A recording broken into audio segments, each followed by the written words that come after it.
Existe uma, por exemplo, assim, como se fosse uma, vamos imaginar, uma calculadora, assim, doutor Júlio, para que eu saiba, por exemplo, se daqui a 5 ou 10 anos eu possa vir a ter um infarto. Existe um cálculo matemático que eu possa? Existe, mas assim, esses cálculos, Juarez, existe sim. Ele é baseado em fator de risco, tá? Existe alguns cálculos que a gente pode fazer, mas assim, ele dá uma previsão, tá? Mas não é tão garantido assim, vamos dizer, né? Então a gente tem um score de risco global, tem o score de risco de Framingham, que esse score de risco ele estabelece assim, um cálculo na idade de 45 até 75 anos, tá?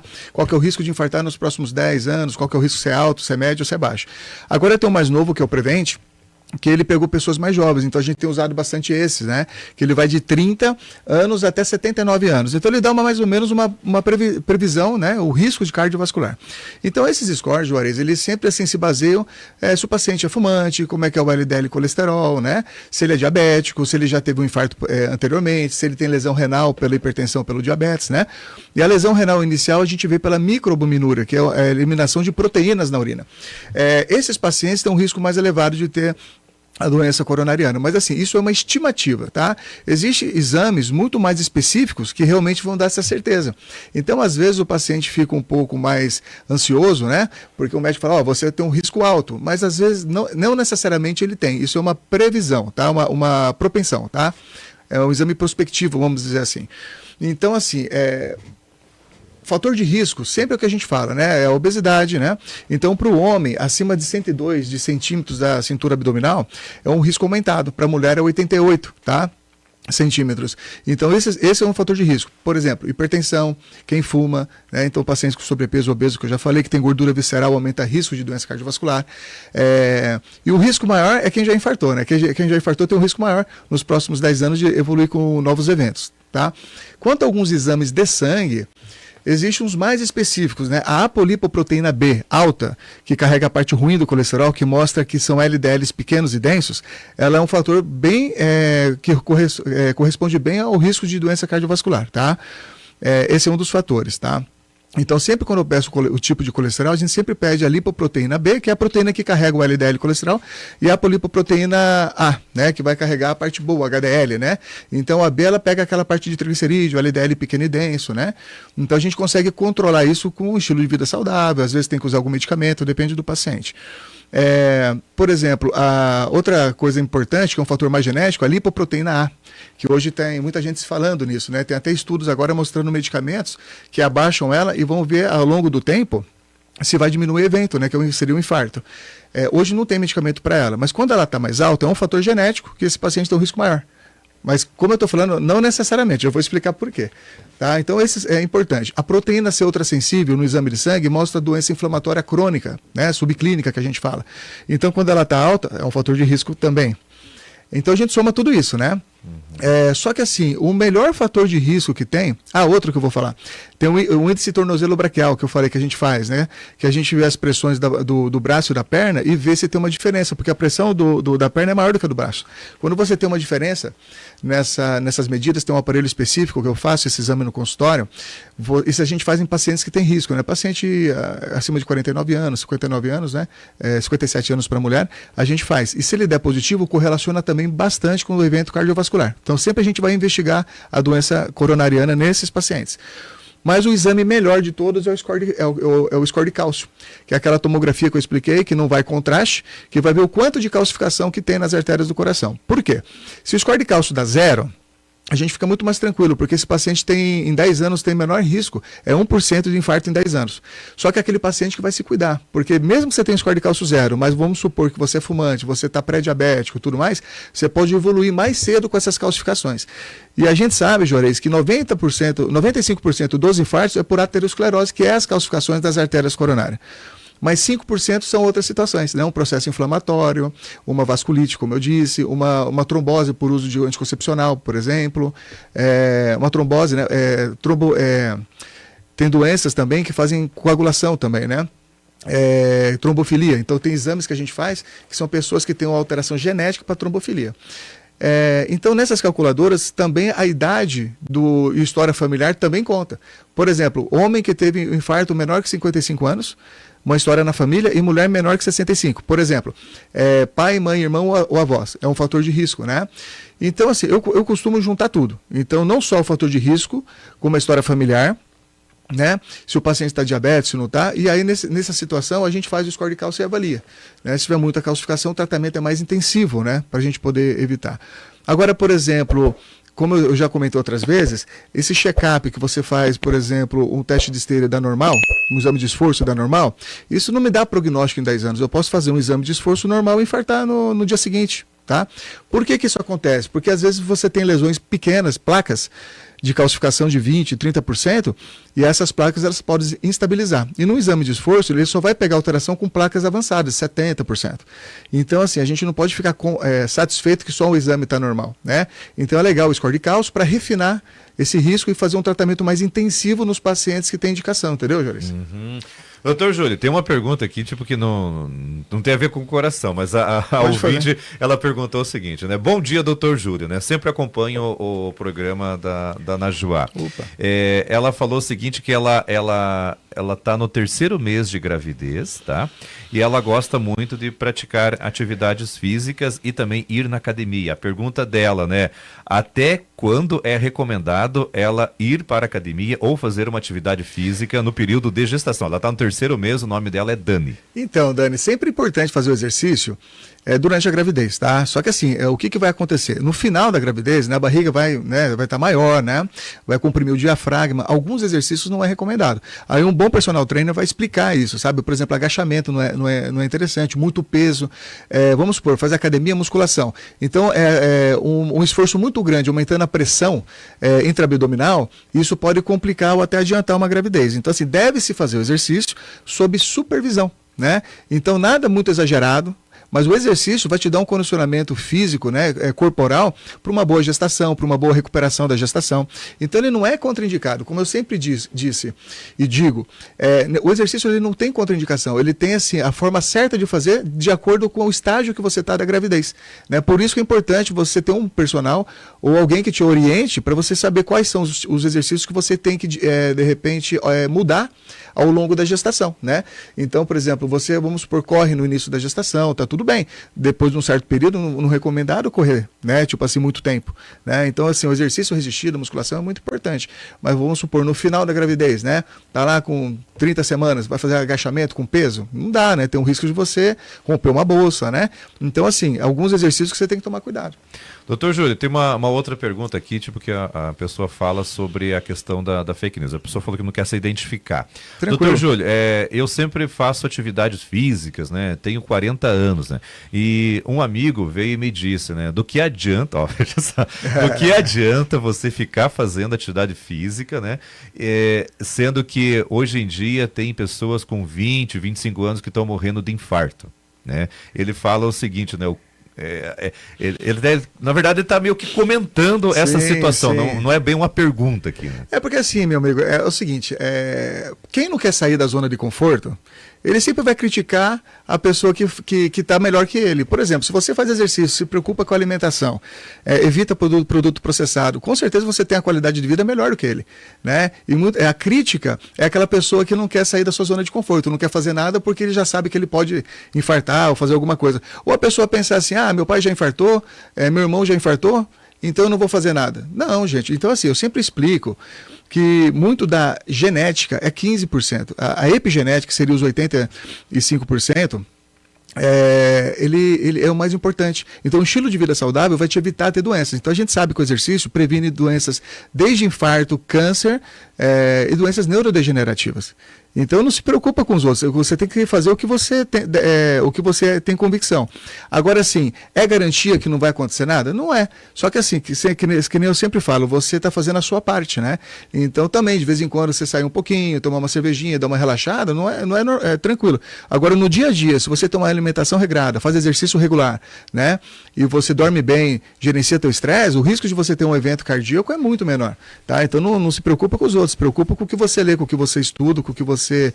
E junte com pessoas boas, né? Porque assim, a gente tem as tribos, né? Então tem a tribo da academia. Se você está com o pessoal da academia, são pessoas, a maioria, que come bem, que se preocupa com a alimentação, né? Então é complicado. E a gente tem, às vezes, os amigos de infância, né, Juarez, que às vezes não querem fazer nada disso, mas você vai ver, tá lá com a perna inchada, tá obeso, tá cansado, sempre reclama, né? Então são aquelas pessoas que reclamam, né, da vida, né? Mas também são procrastinadas, não saem da zona de conforto, né? Eu, digamos assim, eu não sou aquela pessoa que vive na academia, né? Mas eu sempre 2 vezes por semana tô por lá, né? Mas agora, eu já ouvi também relatos igual desse ouvinte, né? Nesse sentido também. Sim. Tipo, a pessoa, cheguei assim, né? Comentei, né? Tava lá na academia, né? Hoje tava fazendo, né? Braço e coisa e tal, né? Daí a pessoa até falou, né? O único levantamento que eu faço é de copo, né? Daí eu até comentei assim, eu falei, eu também gosto de tomar cerveja, né? Normal. Só que, né, daí quando eu fui tentar, tipo, a pessoa já veio com outros argumentos, né? argumentos, daí eu falei assim, é perda de tempo, né? Eu não vou, como é que, digamos assim, né, ficar aqui nervoso, coisa e tal, né? Deixa, né? Então, isso que você comentou, doutor Júlio, tipo, por exemplo, eu tem que cuidar de mim, ninguém vai cuidar por mim. Não. Né? Tipo, acho que esse que é o fato, né, desse ouvinte, que ele falou que não quer se identificar, né, mas ninguém vai cuidar por você, né? É a gente mesmo. É a gente mesmo, as nossas convicções que valem, né?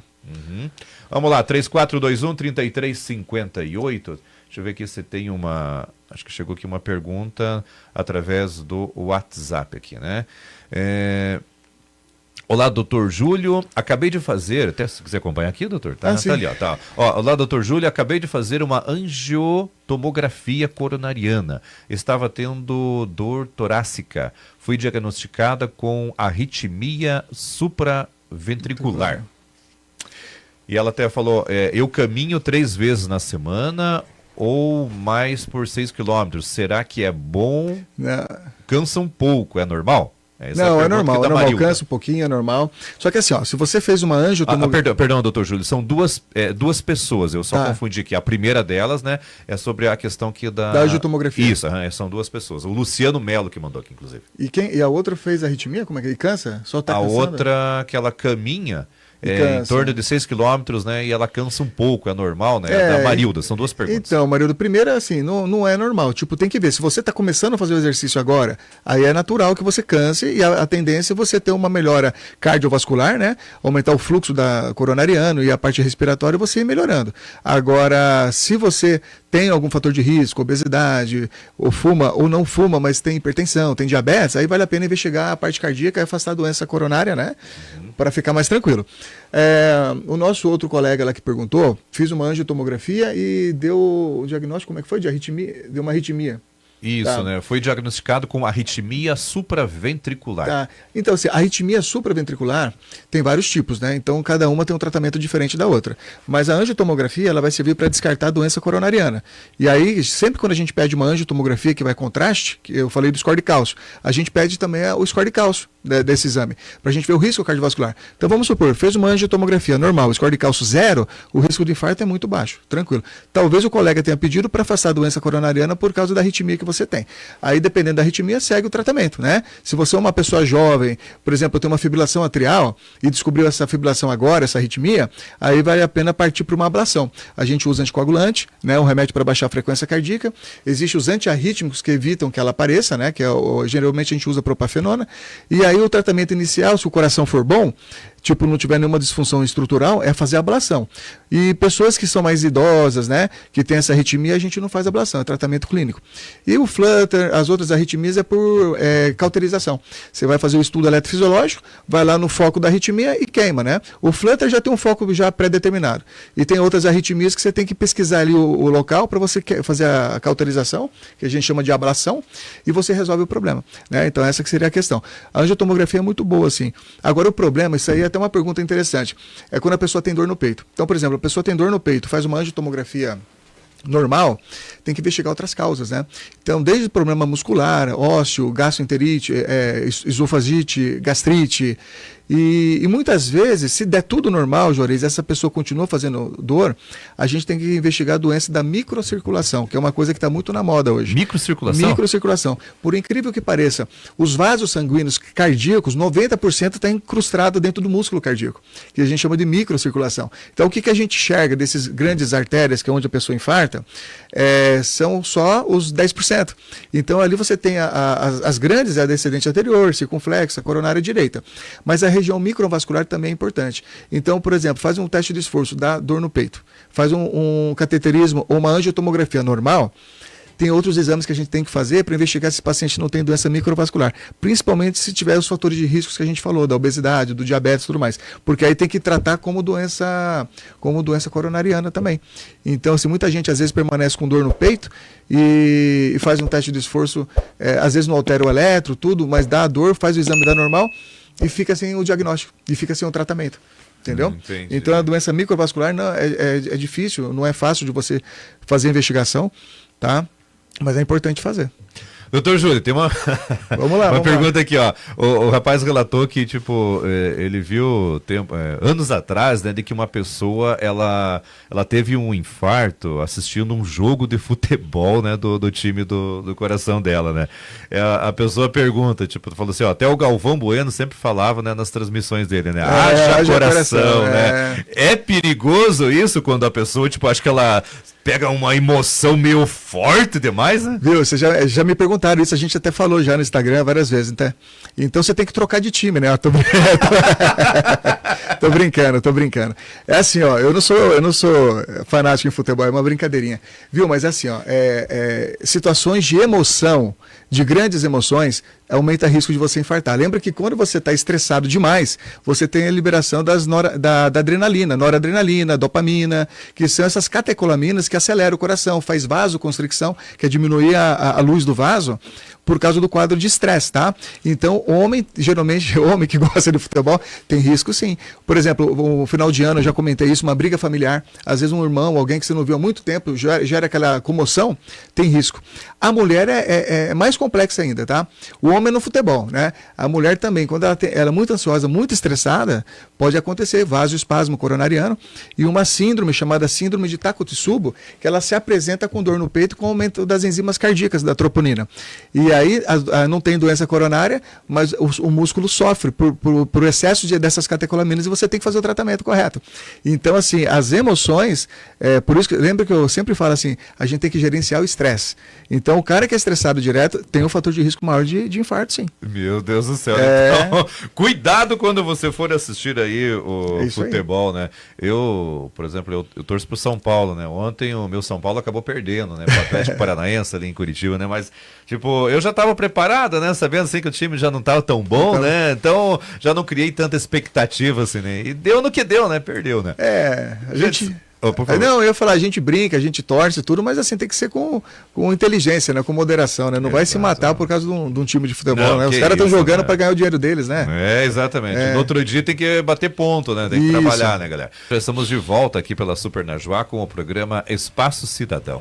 Gente, quem está participando do programa de hoje é o cardiologista Dr. Júlio Narraz, ele que atende aqui em Irati no consultório Reviver, que fica na rua Conselheiro Zacarias, número 445. O telefone, gente, para você marcar uma avaliação com o Dr. Júlio, o pessoal sempre pergunta, né? Ô Juarez, qual que é o WhatsApp lá do Dr. Júlio para eu marcar uma avaliação com ele? Então, anote aí, pessoal. É o 999730089. 999730089. É só você mandar uma mensagem por lá. Às vezes também o pessoal pergunta, né? Tipo, mas os vídeos do Dr. Júlio, onde que eu encontro? Entra lá nas redes sociais do Dr. Júlio. Entra lá. Tem bastante conteúdo, né? No Instagram, no Face, né? Dr. Júlio Narraz com H, né? E no YouTube também, No YouTube também, no YouTube. E as nossas conversas que a gente tem aqui, tem uns cortes ali que é bem legal, né? Que o lá o Dr. Júlio, lá no Instagram, perdão, Instagram não, né? No teu Face, Nossa vida, é que eu tô é que eu tô falando aqui e digitando ao mesmo tempo. Então, lá no canal do YouTube tem vários vídeos e eu até tava dando uma olhada lá que o vídeo que você tem mais visualização lá é sobre os verdadeiros benefícios do ômega 3 e da vitamina D para a saúde, né? Nossa, Dr. o pessoal, como eles gostam, né, da parte de suplementação, e muita gente nem pede nesses exames, né, no consultório. Vamos falar um pouco sobre isso, doutor Júlio? Sobre essa questão tipo, da suplementação, dessa importância, né? É que assim, ó, o ômega 3, ele é importante porque assim, nós não produzimos no nosso corpo, né? Então o ômega 3 ele tem duas gorduras boas, que é o EPA e o DHA. O DHA para depressão, para memória, para melhorar a cognição. E o EPA, que é o ecoisapentetil, ecoisapentenoico, ele é um anti-inflamatório também que ajuda a prevenir doenças cardiovasculares. E aí bateram numa tecla aí, tipo, de um estudo que aumentou a arritmia. Mas, gente, tem estudo com ômega 3 para insuficiência cardíaca que diminui as internações por descompensação da insuficiência cardíaca no hospital, né? Então você tem essa prevenção.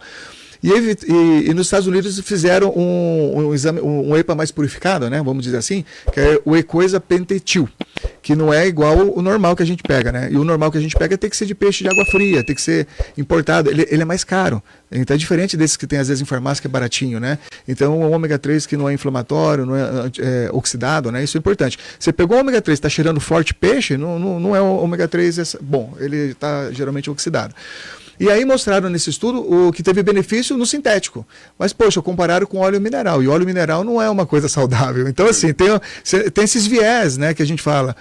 Tipo assim, tem muito médico que vai falar assim, o ômega normal, assim, não presta, mas o outro presta. Só que foi comparado com o óleo mineral. É lógico que o óleo mineral vai piorar o perfil de colesterol, vai piorar a inflamação. Então, ele teve o benefício dele. Então, é importante. A vitamina D melhora o sistema imunológico, melhora a parte óssea. A maioria das pessoas tem vitamina D baixa. Então, principalmente para doenças autoimunes, como melhora o sistema imunológico, você vai ficar menos gripado, menos resfriado. Vai ajudar a não ter uma osteoporose, osteopenia, né, que seria a perda da massa óssea, né? Então, são vários suplementos. O básico seria pelo menos esses daí. Um magnésio, uma vitamina D, uma vitamina K2, pelo menos. O ômega 3 é importantíssimo. Usar tudo que é anti-inflamatório, antioxidante, azeite de oliva extra virgem, que é importante. Então, são coisas boas, né? Olha, é isso que o Dr. Júlio está falando, pessoal. O Dr. Júlio está acompanhando aqui o programa, né? Sim. Então, o Dr. Júlio até orientou a gente lá para eu, a minha mãe, a minha irmã, né? Ela usa lá e sabe, tipo, vitamina D e tal, a C, enfim, o ômega e tal. E das minhas irmãs e a minha mãe, elas mesmas relataram por si só, né? A diferença melhora, como elas estavam antes, né? E estavam depois. Porque elas fizeram os exames, né, até a gente acabou mostrando aqui pro Dr. Júlio e falou, sim, nossa, tá baixíssimo, né? Tava quase zero. Né? Não, tem paciente que você pega a vitamina D abaixo de 15, ela tem uma deficiência grave. Já você pega paciente com 7, 10. A Sociedade de Endocrinologia, ela fala para deixar entre 30 e 60. Então, assim, eu gosto de deixar mais alta, 80, a referência até 100, tá? Então depende da situação. Mas o que a gente mais vê é a vitamina D 70, 80 e o médico avalia, o paciente pede para suspender. É ridículo. Porque depois que você acerta a dose, não tem dose, ele faz um platô, não tem acúmulo. Entendeu? Não tem acúmulo, porque ela faz um platô, se você manter a mesma dose, faz um platô. E outra coisa, pacientes às vezes tomando um montão de medicamento que abaixa a B12. A B12 já falamos aqui para memória, cognição, energia, disposição, né? E o que acontece? O paciente está tomando omeprazol, está tomando metformina, tudo isso aí abaixa a B12. O paciente idoso já não absorve. Aí você pega uma vitamina B12, a referência é 120, né, para mulher, mais ou menos 140. Você vê lá de 100, de 150, de 200, o ideal é 800, 900.